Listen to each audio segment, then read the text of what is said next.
My name is Jenna Vale, 38 years old. Lancaster's American Legion Post 138 smelled of burnt coffee, sheet cake frosting, and floor wax that couldn't hide the tobacco ghosts in the paneling. Neon from the beer sign buzzed like an insect that refused to die, washing the tables in a blue tint. The flag at the front of the hall sagged in a tired spotlight, but still commanded attention when eyes remembered. I hadn't come to make a scene. My plan was simple. Drop off a gift card at the feed store in Dad's name, slip it into the donation box with Paula at the door, then drive back to Columbus before the band finished its second song. It was a mission of mercy, not theater. Or at least, that's what I told myself as dusk painted the parking lot silver blue and the F-150s lined up in rows like livestock at rest. Inside, Post 138 looked like every hall I'd known since childhood. Bulletin boards with flyers for pancake breakfasts, a POW MIA table with a single red rose, trophies for baseball teams long disbanded. Men in destroyer caps talked hay prices and grandsons. The band on stage plucked a twangy line, pretending to tune, pretending not to watch. "Ray, honey, I didn't see your name on the list," Paula murmured at the door, peering over her readers. "It's fine," I told her, slipping the envelope toward the donation box. But before it landed, a voice I knew too well cut across the low chatter. "Only important people are invited, not you." Dad. Charles Chuck Vale. 70 years old, a retired plant foreman who still strutted like the shift bell rang for him alone. He stood by the sheet cake with a banker on one side, the football coach on the other, his smile rehearsed and wide enough for the room. The words weren't loud, but pitched perfectly for those nearby. Enough for Paula to freeze with the stamp still in her hand. Enough for the band leader to miss a note. Something clicked behind my ribs, that little brace before a door that might slam. The Army trained me for moments like this. Breathe, scan, decide. Don't let adrenaline choose for you. "Copy," I said evenly, slipping the envelope into the box anyway. Not agreement, not defiance, just acknowledgement. I pivoted toward the door, rehearsing the exit that would let everyone else pretend nothing had happened. That, too, was a kind of kindness. Then a gloved hand caught my sleeve. "Ma'am, this way." I turned, expecting Paula, or maybe the post commander. Instead, silver stars gleamed under the hum of the neon. 4 of them, stitched to the shoulders of a woman who moved like silence-breaking glass. General Linda Hart, my mentor. My compass in the storm rooms of the military where decisions carved lives. She was supposed to be in Cincinnati tonight for a Gold Star walkway dedication. I had told her not to fuss. She had ignored me, as she often did, with the stubborn kindness of someone who believed in showing up when it mattered. A murmur rippled through the Legion Hall. Paula lowered her stamp. The band stopped pretending to tune. Mr. Tate, the post commander, adjusted his cap as though neatness could rewrite what had just been said. "General," I whispered, heat rising to my ears. "You didn't have to." "I won't stay long," she said, her eyes steady on the room, "but some doors don't close tonight." Her grip on my sleeve was firm, but not forceful, a hand that had steadied soldiers before they walked into fire. The murmurs grew. The Korean War veteran at the back, the one with glasses thick as ashtrays, tapped his mug twice on the table without knowing why. A sound like a small honor guard. Dad's smile cracked, then stiffened, as if he remembered it was part of his costume. But his eyes, those flickered pale, the way a man looks when the ground shifts under his boots. General Hart guided me 10 yards toward the microphone at the front, though each step felt like a mile. My father's stare pressed into the back of my neck like cold wind. The bandleader slid his pick into his pocket. Pastor Miller coughed, opening his Bible to the ribbon, even though no prayer had been requested. I touched the challenge coin in my pocket with my thumbnail. Always carry it. A reminder of steadiness, of choices made in harder places than this. When we reached the front, General Hart didn't tap the mic or fuss with the stand. She simply set her hand on the cool metal and let the silence breathe with her. "Good evening," she said, her voice calm but commanding. "Before anything else, we honor the flag." Heads turned. For a beat, even my father remembered how to stand still. The anthem rose. I mouthed the words without sound, hearing instead my mother's voice, the one that used to steady me at kitchen tables when Dad's laughter carried sharper than praise. "Don't let your father make you small," she'd said, wrapping my hand around a chipped teacup before cancer carried her away. When the last note faded, the hush lingered. That hush was power. That hush was possibility. It was also danger, because while the general's presence steadied me, it also cracked open something Dad had worked decades to seal shut, the story of me, told on his terms, reshaped for his audience. And now the audience was staring, waiting for a new version. The general's eyes swept the hall, then flicked, just briefly, toward the lobby. I followed her gaze and caught sight of a narrow table half hidden by the bandstand curtain. White cloth, a frame glinting in the corner light. Something Paula must have set out. Something I hadn't planned to reveal tonight. A tremor ran through me. This wasn't going to stay small. The room leaned forward, expectant, balanced on the edge of something it didn't yet understand. And me, I stood under the tired spotlight, my sleeve still warm where her hand had steadied it, knowing the next words spoken at that microphone could change how this town remembered me. I didn't breathe until the hush thickened. Then I realized this wasn't about who got invited. It was about what story would be told out loud, and whether I had the courage to let it be mine. I grew up 7 miles south of Lancaster, on a 2-lane road that cut through soy fields like a seam stitched by a blunt needle. The kitchen at our farmhouse always smelled of Murphy's oil soap and black coffee, no matter the season. The radio was on from sunrise to bedtime, farm reports in the morning, country oldies by supper. Mom, Margaret, but everyone called her Maggie, kept the place steady with little rituals. She'd slide the better cut of pot roast onto my plate when Dad wasn't looking, or slip a note into my school bag that read simply, "Do things right when nobody's clapping." She said it often enough that it became a kind of creed, the quiet scaffolding under everything I built. Dad was different. Charles Vale lived as though the world owed him an audience. He'd come home from the plant with dust in his boots and a jaw set hard, then stand by the kitchen doorway like a foreman of our lives. If my brother Caleb scored a touchdown on Friday night, Dad slapped backs and shouted, "That's my boy." If I taped ankles for the team as a student trainer, Dad would nod politely and tell neighbors, "Jenna helps out with the small stuff." He believed in hierarchies, important work and unimportant work, important people, and the rest of us. His rules were invisible but sharp. You could feel them slice even when he didn't raise his voice. Mom used to soften it.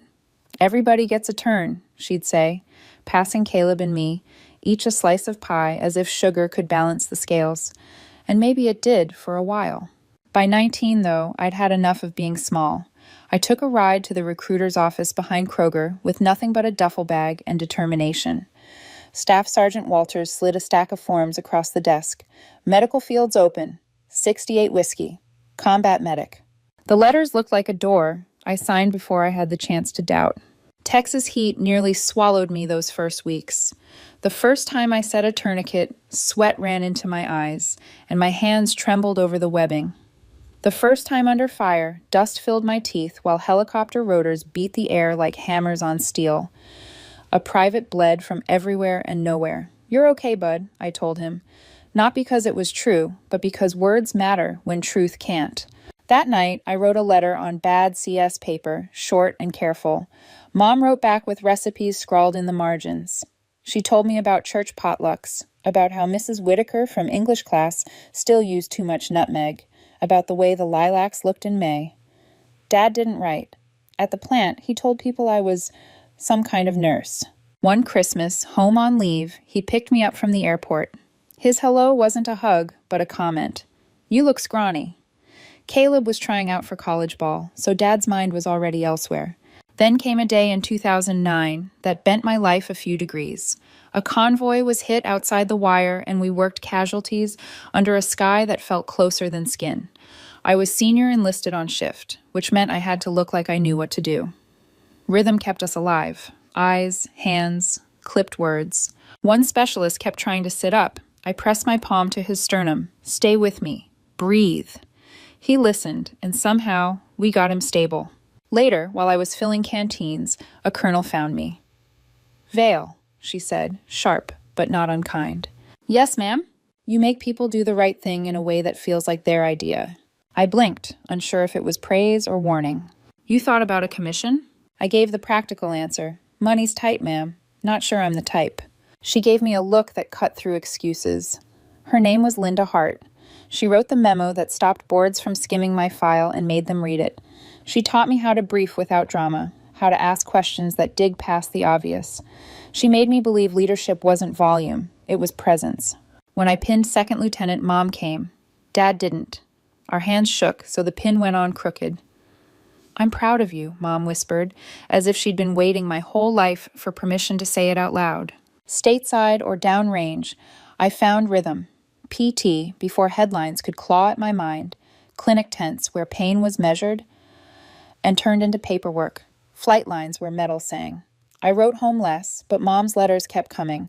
Always with recipes, always with news from the church. Then her handwriting changed. The loops shrank. The ink pressed heavier, like her body knew before the doctors said it. Cancer. I flew home on emergency leave, made soup she barely touched, held her hand when the hospice nurse set down her bag and said, "Call me Joy. Everyone does." Dad folded towels harder than necessary. "Doctors are guessing," he muttered, like fear could be bullied into silence. The Thursday she died, rain rattled the porch roof. At the funeral dinner, neighbors passed ham and green beans cooked to mush. They hugged me, avoided Dad. He didn't like pity, so he got louder. That was his answer to everything. Volume. If people pitied, he barked. If people doubted, he boasted. If people forgot him, he made sure they remembered with a story that put him at the center. Sometimes loud is just another way of being small. And after Mom, he grew louder. After Mom's funeral, the farmhouse sounded different. Same walls, same creaks in the floorboards, but something essential had been stripped away. The house had been Maggie's chorus. Quiet encouragements, soft laughter, reminders that love wasn't measured in noise. Without her, silence echoed too loudly. Dad filled it the only way he knew how, by making himself bigger. In town, he talked like he was the one holding everything together. At the grocery store, he'd linger near the bakery, bragging about Caleb's coaching prospects while reducing my work to office jobs with clipboards. He claimed I'd left because I thought I was better than Lancaster. People nodded because it was easier to nod than argue. The story hardened like plaster. Soon it was the only one people heard. So when his 70th birthday approached, I wasn't surprised to see a post pop up on Facebook. Chuck Vale's VIP 70th, Legion Hall, Friday, 7 p.m. VIPs only. The image was a stock photo of a gold bow. Half the town liked it. Some snickered at the caption. Others whispered about whether they'd made the cut. I scrolled past without comment. The word VIP wasn't just Dad showing off. It was him drawing lines in the sand, the same way he had my whole life. Important people on one side, the rest on the other. I promised myself I wouldn't let it sting. I'd stop by, hand Paula an envelope with a gift card for the feed store, and leave before the band finished warming up. No confrontations, no drama, just being bigger than it. Mom would have wanted that. Still, small towns have a way of pulling you into their machinery. At the VA clinic, I dropped off quilts I'd sewn for the infusion room. Paula accepted them like they were bars of gold. "Mr. Brown gets cold," she said. "These'll help." A man in a wheelchair rolled past, oxygen tube looping his cheeks. He steadied himself on the wall and lifted a hand. "Ballad?" he rasped. "Yes, sir," I answered. "Ohio girl," he said, his smile flickering. And in that word, girl, there wasn't dismissal. There was affection. Paula lowered her voice. "You going to your daddy's thing?" "I'll swing by," I said. "Facebook's been lively," she muttered. "Folks get brave behind a screen. Put me in a room with a pot of coffee. I could fix half of it." Later that day at the diner, Carla poured me coffee without asking. "Back in town for Chuck's big VIP shindig?" she teased, the word VIP thick as frosting. "Just to drop a card," I replied. The Korean War vet 2 stools down peered through his thick lenses. "You avail?" "Yes, sir. I knew your mama," he said. "Maggie kept the rummage sale from turning into a riot." "The best," I whispered. He tapped his mug in a slow salute. It seemed like everywhere I turned, reminders of Mom surfaced, stitched into the town itself. They remembered her kindness. They remembered her pies. Nobody remembered her teacup warning me not to let Dad make me small. That part was mine alone. 2 days before the party, I stopped by City Hall. Jenna Alvarez, 30, cardigan draped over her shoulders, the kind of woman who could run 3 committees at once, pulled me into her office. "Paula called," she said. "If we're ever going to do that scholarship in your mom's name, today's the day to file." I don't want it to look like we're hijacking Dad's night. Not a peep, Jenna promised. We'll announce it next month at the football game. Tonight, it's just paperwork. We drafted the language together. The Margaret Vale Scholarship for Military Families. $500 this year for a Lancaster senior with a parent or guardian who served. When the clerk stamped the intake sheet, the thunk echoed like a gavel. Jenna smiled. That's the sound of something being real. At the copy shop, I laid out a photo of me pressing a soldier's chest, blood on my gloves, helicopter blurred in the background. The kid behind the counter, hoodie up, looked at it longer than I expected. That you? He asked. Yes. My cousin's at Benning, he said. His voice softened. Thanks. He mounted the photo on foam board, careful as if it were glass. That night, I met Pastor Miller at the Legion to scout a space. He was a man who could turn 30 seconds into a prayer without anyone noticing. We settled on the lobby bulletin board under the sign-up sheet for Friday fish fries. Plain words only, I told him. Plain is what I do, he said with a smile. We set up a small table, white cloth, Mom's picture in a frame, not for spectacle, just an anchor. As we worked, Paula wheeled out a box she'd stored for me years earlier. Inside were Mom's old pie plates, covered with a towel embroidered with a crooked rooster.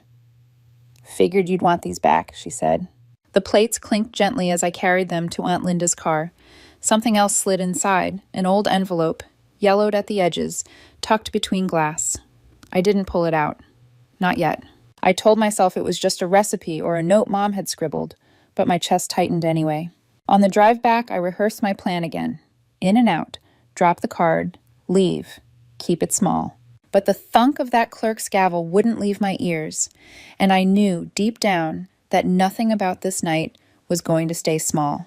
Friday evening fell with the kind of dusk that makes small towns look older than they are. The Legion sign glowed blue against the grain elevator, flags leaning in a lazy breeze. Pickup trucks and church vans crowded the lot, their headlights winking off as if on cue. I arrived in dress blues, shoes polished so sharp they reflected the neon hum. The garment bag had smelled of cedar when I unzipped it, a reminder of rules that never age. Ribbons straightened, spacing measured by the transparent ruler I always carry. Mom's rosary tucked into the inner pocket. Not superstition, just steadiness. Inside, the hall buzzed with forced cheer. Plastic cloths stretched across folding tables, sheet cakes sweating sugar under the lights. The air tasted like coffee left on the burner too long. Paula gave me a look as I slid the envelope into her donation box. You look sharp, she whispered. Tell him happy birthday, I said. But Dad saw me before she could reply. He was standing near the cake, surrounded by men who said sir to each other without meaning it. He crossed the floor with a public smile stretched tight. Only important people are invited, he said loudly enough for the banker at his elbow to hear. Not you. The sentence landed like a tray dropped in a quiet diner. For a heartbeat, silence rang. Then came the polite rustle of people pretending they hadn't heard. The hinge behind my ribs braced. Training kicked in. Breathe, scan, decide. I turned, ready to leave before anyone else had to carry the awkwardness. Then a hand found my sleeve. Ma'am, this way. 4 stars glinted beneath the neon. General Linda Hart stood tall, unbothered by the whispers already rising. Her presence shifted the room like a draft through a shut door. The murmurs spread. The band stopped tuning. Mr. Tate, the post commander, straightened his cap. Paula pressed a hand to her mouth. My father's smile faltered, then returned too late. The general led me forward. 10 yards felt like a runway. My father's stare pressed the back of my neck. Pastor Miller thumbed his Bible ribbon. The band leader slid his pick into his pocket, hands suddenly idle. I rolled the challenge coin in my pocket, thumbnail tracing its edge. Always with me. Always before something hard. At the microphone, the general rested her hand on the stand. She didn't tap. She didn't test. She simply breathed, and the hall breathed with her. Good evening, she said, voice low but carrying. Before anything else, we honor the flag. Every head turned. Even Dad stood straight. For a moment, the whole town remembered how to be still. When the anthem faded, General Hart nodded to Mr. Tate. He cleared his throat, voice gravel steady. We have distinguished guests tonight. Paula moved quickly, sliding the little lobby table to the wall by the bandstand. The white cloth caught the neon glow. The framed photo of Mom anchored one corner. Beside it, foam boards, my DD-214, redacted lines black as scars, a photo of my palm pressed to a soldier's chest, a folded flag from a change of command. Eyes turned. People shifted in their seats as if drawn by gravity. General Hart's voice carried like calm water. By authority of the United States Air Force Personnel Center, Colonel Jenna Vale was promoted to the grade of 06 2 weeks ago. Tonight we acknowledge it publicly among the people who raised her. A ripple traveled the room. Colonel. The word felt heavier than the silver eagles boxed in velvet. She lifted a letter, but didn't wave it like a prop. She read the lines that mattered. Leadership under pressure, mentorship, integrity when no one was clapping. Pastor Miller murmured amen without meaning to. Somewhere in the back, the Korean War vet tapped his mug twice, the same rhythm as before. General Hart turned toward Dad. Mr. Vale, she said evenly, we had the official pinning at the base. Tonight we present your daughter with a small shadow box for your family's keeping. With your permission, would you help place one eagle? The room leaned, weather vanes turning toward a storm. Dad's smile broke at the edges. He looked at his friends, searching for a joke to climb out on. None came. Caleb touched his elbow, a wordless plea. Slowly, Dad stepped forward. His limp showed, the old roofing injury he always tried to hide. Paula placed the shadow box on the table, velvet waiting. Up close, I saw his fingers tremble, the same tremor they'd had after Mom's funeral, when he carried a casserole dish to the sink and set it down too hard. He lifted the eagle, mouth opening, closing. At last he managed, well, I'll be. Place it right there, General Hart said softly, tapping the brass tack. He pressed the eagle into velvet. It caught the light and sat straight. For a second, he stared at it like it might answer for him. Then he stepped back, pale and older than I had ever seen him in public. The band leader pretended to adjust a pedal so he could wipe his eyes. Paula sniffled, pretending it was dust. Caleb stood at Dad's shoulder, stiff and ashamed. I stayed at attention. This wasn't about pinning. It was about naming. Thank you, I said, my voice steady. General Hart faced the room. Service isn't a VIP list. It's a long obedience to what is right. The words rippled outward, quiet but undeniable. The room leaned forward, wanting release. My instinct was to rescue everyone from the awkwardness, to laugh, to soften the edges, but I didn't. Part of clean revenge is letting the silence do its work. Dad broke first. He cleared his throat. Maybe we take a picture, he muttered. For Facebook. Show folks we're good. I met his eyes steady. No, let it be what it was. The room exhaled, plates rustled. Someone coughed. But nothing erased the silver eagle glinting in the velvet. And nothing erased the truth spoken out loud. The next morning smelled of steam and bacon grease. The Fairview diner buzzed with the usual Sunday crowd. Farm caps, church dresses, kids restless before pancakes. My old window booth still had a nick in the formica where Caleb once carved his initials and blamed me. Carla poured without asking. Back in town 2 days, already causing a stir, she said with a wink. I smiled faintly. Just coffee, Carla. The bell over the door jingled. General Hart entered without fanfare, just another traveler in uniform, neat enough to catch the room's breath. She slid into the booth across from me. Pancakes? Always, I said. Carla poured her mug full. The general cupped it like she hadn't tasted anything warm in days. For a few minutes, we ate in silence, grateful for butter melting into stacks. When the plates were half empty, she set down her fork. I checked in with Mr. Tate. They'll keep your display in the lobby for a week. People will stop by in dribs and drabs at their own speed. That's the right speed. I nodded. Truth isn't fireworks. It's something people have to see slow. She studied me. What you did last night, it wasn't about winning. It was about telling the truth in the right room. Felt more like putting a crooked picture straight, I said. Her smile was small, almost proud. That's all leadership is. Outside, Main Street stretched quiet, storefronts not yet open. For once, Lancaster looked like a town that could forgive itself. But by noon, the ripples started. At the grocery store, Coach Henderson cornered me by the bananas. I should have known, he muttered. Didn't make it easy to, though. I didn't either, I admitted. He clapped my shoulder, the kind of touch that was half apology, half plea. Later, the banker called Jenna at City Hall. Word spread before sundown. First National might match funds for Mom's scholarship, but only if their name went on every flyer, every program, every halftime announcement. Jenna phoned me, her voice tight. They want branding. They're calling it a condition, not a donation. My jaw tightened. They don't own Mom's name. They're powerful, Jenna said. If they pull support, people might think the scholarship's not real. I thought of the gavel thunk of that clerk's stamp, the sound of something made official. The banker hadn't been there. He hadn't heard it. That evening, Caleb texted, "Don't start. Just try not to make it about you." I stared at the words until the letters blurred. Then I typed back, "Not planning to, just planning to make it true." 3 dots pulsed, disappeared. Finally, "Good. Town's watching. Tight night." His tone was clipped, careful, like a man trying to stand on 2 different docks as the river widened. At Aunt Linda's, I unwrapped the pie plates Paula had given me. The rooster towel smelled faintly of cinnamon, even after years in storage. When I lifted the top plate, the old envelope slid loose. Yellowed edges, Mom's handwriting curled across the front. I slid it back under the towel, my hands shaking. Not yet. Instead, I pressed the challenge coin into my palm so tight the edge left a half-moon mark in my skin. A reminder. A wait. The next morning, Paula called. "Mr. Tate's talking about a monthly veterans clinic," she said, excitement bubbling. "Dr. Patel could staff it if we host here. All it'd take is coffee and a sign-up sheet." "That's good," I said. "Better than good. It's needed. But the banker—" She trailed off. "I know," I said. The coin's imprint still burned in my palm. That night, I dreamed of Mom at the kitchen table, tapping her spoon against the chipped teacup. "Don't let him make you small," she said again, softer this time, like a prayer.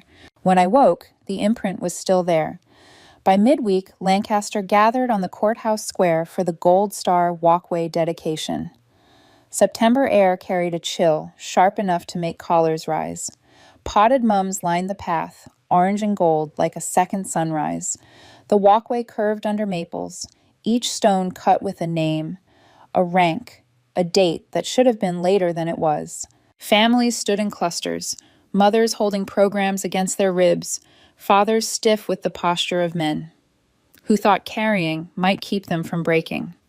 Children fidgeted until someone whispered a name they half remembered, then stilled as though reverence was inherited. Pastor Miller prayed the way he always did, plain words, nothing fancy. "Teach us to honor quiet work," he said, "and to remember those whose absence speaks louder than any sermon." The mayor read a paragraph, voice catching once. A boy in a blazer 2 sizes too big stumbled through a letter about an uncle who loved fishing and put ketchup on everything. Then a trumpet found the notes of taps and let them stand alone in the air. General Hart was there, steady as ever, shaking hands as if each one mattered. And each one did. She didn't need to say much. Her presence was its own benediction. I stood a step behind, watching faces tilt toward the stones. People touched the carved letters the way you'd brush a sleeve in passing, reverent but ordinary. Habit and grief mixed until they felt the same. An older woman with silver hair and a gold star pin turned a small clutch over in her hands, as though she'd forgotten what to do with them. I reached out, offering mine. She took it, her grip trembling. "My grandson thinks medals are shiny," she whispered. "I tell him it's the quiet that's heavy." "He'll learn," I said softly, "but I hope he learns slow." She nodded, and in her eyes was the kind of sorrow that doesn't drain. It settles, like sediment at the bottom of a river. When the crowd thinned, I drove out to the cemetery. The Morgan stones sat under a maple, always first to turn red. The grass had been cut on Saturday. Clippings still smelled green and sweet. Mom's marker was simple. Margaret Ann Vale, 1958 to 1920. Be kind. No medals, no titles, just 2 words that weighed more than any rank. I brushed leaves from the granite with my sleeve, the way I might straighten a collar before a photo. "I did it, Mom," I whispered. "I didn't make myself small." From my pocket, I pulled the challenge coin. The nicks along its edge caught the weak sun. I set it at the base of the stone. It looked right there, silver against gray. "You'd have liked the scholarship," I said. Jenna filed the papers. "Mr. Tate's got a plan for a clinic. Paula's already got her clipboard. It's the whole town, Mom, doing it the way you liked. Plain and together." A breeze lifted through the maple, letting down red leaves like confetti too solemn for celebration. I stayed until quiet felt finished, then walked back to the car. On the seat beside me sat the box of pie plates, rooster towel still folded over the top. The envelope peeked again from between the glass. This time, I pulled it free. The paper was brittle, edges yellowed. Mom's handwriting curled across the front.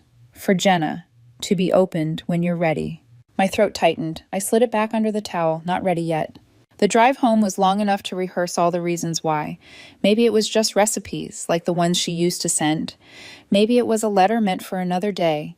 Maybe opening it would undo the fragile steadiness I'd found. Still, the envelope pressed at me, heavier than stone, louder than silence. I told myself, not yet. By Monday morning, Lancaster's grapevine was already choking itself with last Friday's story. At the diner, old men folded their newspapers slowly as if the ink might smear into fresh gossip. At church, whispers lasted longer than hymns. People kept saying the same phrase. Did you see her father's face? The Legion phone rang nonstop. Paula told me later she had to put the receiver down on the counter just to scoop potato salad into plastic tubs for the lunch crowd. Folks want to know when the display's coming down, she said. Others want to know why it wasn't bigger. Mr. Tate called with better news. We're greenlighting a monthly veterans health clinic, he said, his voice creaking like a porch swing. Dr. Patel can staff every other Thursday if we host it here. All we need is coffee, chairs, and people willing to sign up. That's more than enough, I told him, and it was. But not everyone saw it that way. By afternoon, Jenna Alvarez reached me at Aunt Linda's kitchen table. Her voice was tight, each word clipped. First National's getting nervous. They'll match the scholarship funds only if their logo's on every announcement, every program. They're calling it a partnership, but it feels like a condition. I closed my eyes. Mom's name isn't for sale. I agree, Jenna said. But if they pull, people might assume the scholarship's just talk. And the bank's already hinting they could reallocate community funds, which means the Legion roof doesn't get fixed this year. The roof. I remembered the drip stain in the back hall, the smell of damp wood. Small-town problems always came wrapped in big-town leverage. That evening, I walked through Kroger for milk and bananas. Eyes followed me, some curious, some cautious. Near the frozen foods, the banker himself stopped me. His suit looked too clean for the aisles. Colonel Vale, he said, offering a smile that didn't touch his eyes. Impressive ceremony the other night. Good for the community's morale. Good for the truth, I corrected. Of course. He smoothed his tie. I'd hate for that truth to be overshadowed by funding difficulties. The Legion, the scholarship, it all takes money. And money needs names attached, recognizable ones. Like yours, I said flatly. He chuckled, as if I'd complimented him. Exactly. Then he leaned closer. Your father understood that when he made certain arrangements. I stared. Arrangements? Let's just say he ensured the right people felt acknowledged. He straightened. That kind of foresight keeps a town running. Before I could answer, he patted my shoulder as though he'd sealed a deal and walked away. The milk in my basket felt heavier than it should. At home, I found Caleb leaning against the porch rail.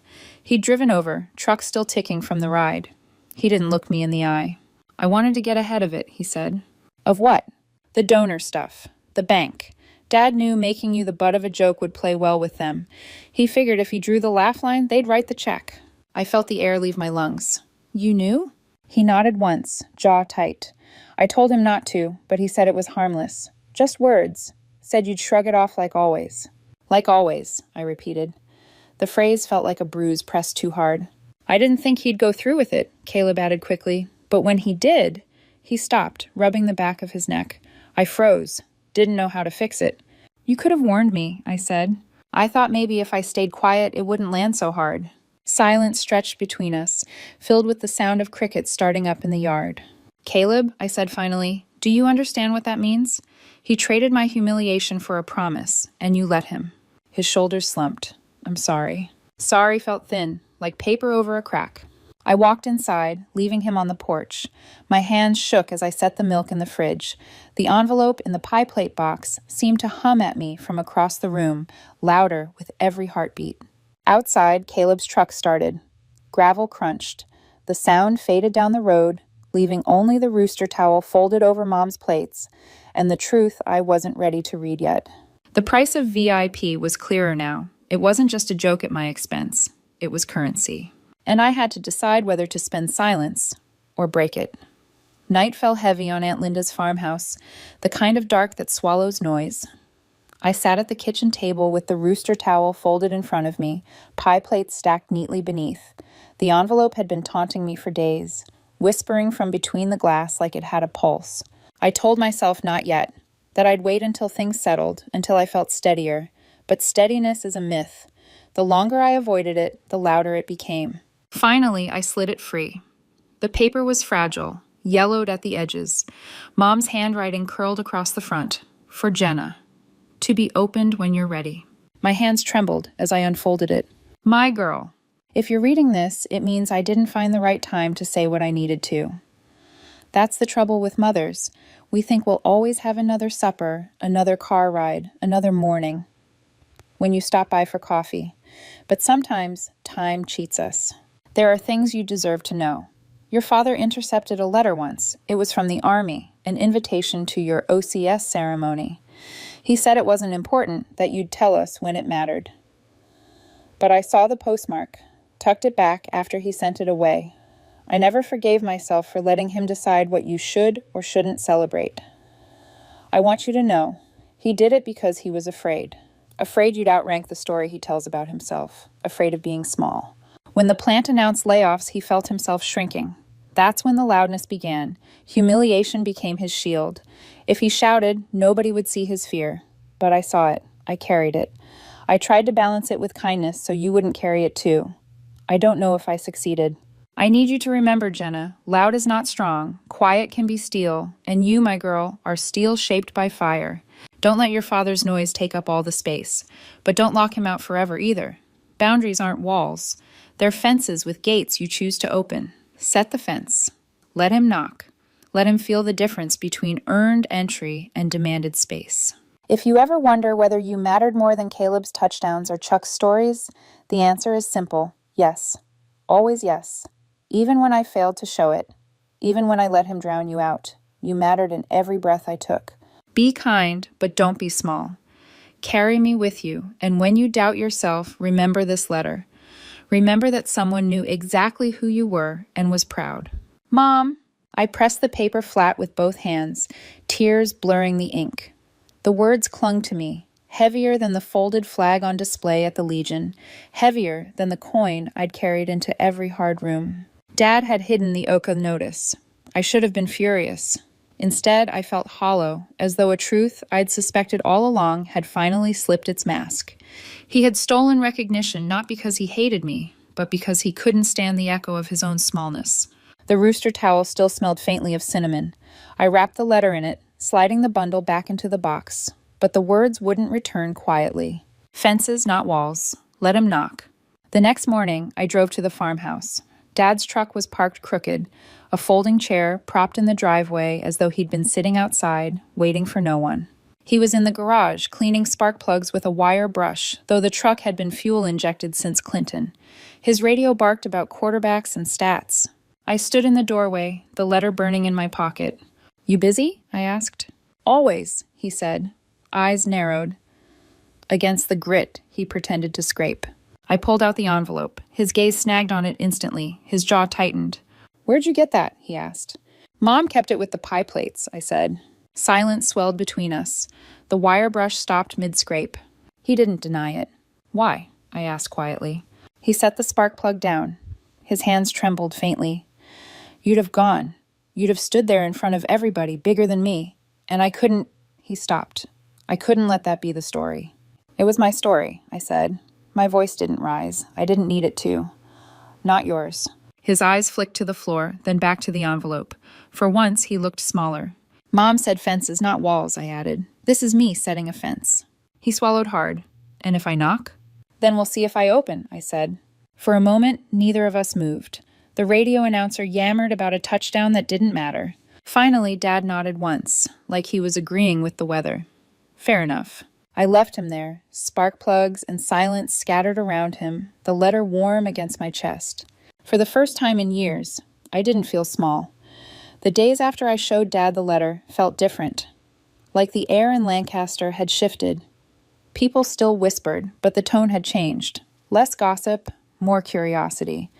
They weren't just repeating Dad's lines anymore. They were comparing them against what they had seen with their own eyes. At the feed store, a farmer nodded at me instead of looking past. At church, Mrs. Whitaker slipped her hand over mine and said, Your mother's scholarship will matter. Don't let anyone water it down. Small kindnesses, but they added up. The banker, though, was relentless. Jenna forwarded his latest email.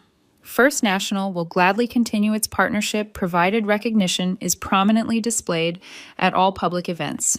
In other words, our scholarship, their logo. I drove back to the farmhouse that evening, letter in my pocket. Dad was sitting on the porch, chair angled so he could see the driveway before anyone reached it. He looked older than he had at the Legion, as though Friday night had stolen a layer of bravado he couldn't grow back. "You've been busy," I said, stepping onto the porch. "Trying to keep things running," he muttered. "That roof at the Legion. Bank promised me years ago they'd handle it. Then they said maybe if I kept them close, maybe if I made sure they felt important." His voice trailed. "So you traded my humiliation for shingles." His jaw tightened. "It wasn't like that." "It was exactly like that," I said, pulling Mom's letter from my pocket. "You've been using the same trick for years. Louder stories, bigger boasts, anything to make yourself look essential. But you made me small to buy it." He didn't answer. He just stared at the boards of the porch, his thumb rubbing the chair arm raw. "I'm not here for apologies," I continued. "I'm here to make a new deal. You want fences? Here's mine." He looked up then, suspicion and hope fighting in his eyes. "You're going to tell the bank no," I said. "No logos, no conditions. The scholarship is Mom's name, not theirs. If they pull their money, so be it. We'll find another way." "That'll cost the Legion," he said. "Not if you step up," I replied. "You want to matter? Then show up with your hands, not my silence. Fix the roof yourself. Organize the crew. Caleb can help." Mr. Tate already said volunteers are lining up. His mouth opened shut. "And if I don't?" "Then the fence stays locked," I said flatly. The word hung between us. He leaned back in his chair, creaking wood filling the silence. Finally, he sighed. "Maybe it's time I did something different." Inside, I found Caleb at the kitchen table, scrolling his phone. He looked up, guilt already waiting in his eyes. "You knew about Dad's deal with the bank," I said. He winced. "I told you. I didn't think he'd go through with it. But you didn't stop him either." He set the phone down. I froze. Same as I did Friday night. I just didn't want to be in the middle. "You were in the middle whether you wanted to be or not," I said. "And staying quiet doesn't make you neutral. It makes you complicit." His shoulders slumped. "So what now?" "You help Paula with the clinic. Every sign-up sheet, every phone call, every vet who needs a ride, you handle it. You want to make it right? Put your name on the clipboard, not on excuses." He nodded, jaw tight. "Okay, I'll do it." "Not for me," I said. "For Mom. For the people who'll need it." The room went quiet again. The tick of the kitchen clock filled the space Mom used to occupy with humming. As I left, Dad spoke up from the porch. "Thanksgiving," he said. "Bring Mom's pie plates. Bring a pie if you want. But bring your voice, too. Kind, not sharp." "Kind doesn't mean quiet," I warned. "I know," he admitted. "And the plates better come back clean," I added. A faint smile tugged at the corner of his mouth. "Fair enough." The sun dipped low, staining the fields orange. For once, I didn't feel like I was leaving behind a battlefield. I was leaving behind terms. Not a truce, not surrender. A fence, with a gate he'd have to knock on. Friday night lights always made Lancaster look bigger than it was. The bleachers filled with neighbors wrapped in blankets, concession smoke rising into crisp September air. Brass from the high school band blared slightly off-key, but earnest, every note stitched with pride. I stood on the track, dress blues replaced by a plain jacket. Tonight wasn't about me. Tonight was about Mom. At halftime, Jenna Alvarez walked to the 50-yard line with a manila folder clutched to her chest. The PA system crackled. Tonight, the Lancaster School Board quietly acknowledges a new tradition. The Margaret Vail Scholarship for Military Families will award its first grant this spring. It will help one senior, child of a parent who served, pay for boots, books, or whatever helps them step into their future. Her voice carried steady, plain, no flourish. Exactly right. In the stands, people leaned in. Some clapped cautiously, others with conviction. Mr. Tate adjusted the banner stretched across the rail until it was square. Mrs. Whitaker dabbed her eyes with a handkerchief and nodded like punctuation. No bank logo adorned the banner, just Mom's name. Near the 50, Dad stepped forward, slow but deliberate. He wore his Legion jacket, hands empty. The microphone waited. For a moment, I thought he'd fumble, reach for an old joke, dodge the weight of the moment. Instead, he cleared his throat. "This town raised a daughter who serves. I thank you for raising her alongside me." No swagger, no volume, Just the truth, uncluttered. The crowd clapped, steady and real. Not for him alone, for the story they had all just heard put right. He turned then, walked toward me on the track. In his hand, he held something small. A chipped teacup, handle cracked, glaze worn from decades of spoons, Mom's. He offered it, no speech, just a simple handoff. I took it carefully, cradling it like a fragile truth. It wasn't forgiveness. It wasn't an erasure. It was acknowledgement. The Veterans Clinic sign-up table sat near the concession stand. Paula hovered with her clipboard, Caleb beside her. I watched as names filled the sheets. Coach Henderson promising rides for vets who couldn't drive. A teenager offering to stack chairs. The banker's name conspicuously absent. Caleb caught my eye, lifted the clipboard. His expression said it plain. I'm doing it. Later, as the band played its uneven fight song, Jenna handed me the scholarship folder. First stack of essays comes next month. Mrs. Whitaker's already on the review team. Good, I said. Mom would have liked that. Dad hovered a few steps away. Shadow box tucked under his arm. The silver eagle inside caught the stadium lights, calm and steady. For once, he didn't push into the photo, didn't try to stand at the center. He stayed near, but not inside the frame. I let it be. Boundaries can be mercies, too. The night ended with victory on the scoreboard, kids spilling onto the field, laughter loud enough to chase away the chill. I walked out under the same sky I'd walked under at the Legion, but lighter, truer. The air returned. Mom's teacup pressed warm against my palm. Important isn't a guest list. It's the long obedience to what is right, done without applause until the day a room, or a whole town, has to hear it out loud. And when they do, it isn't fireworks. It's air returning.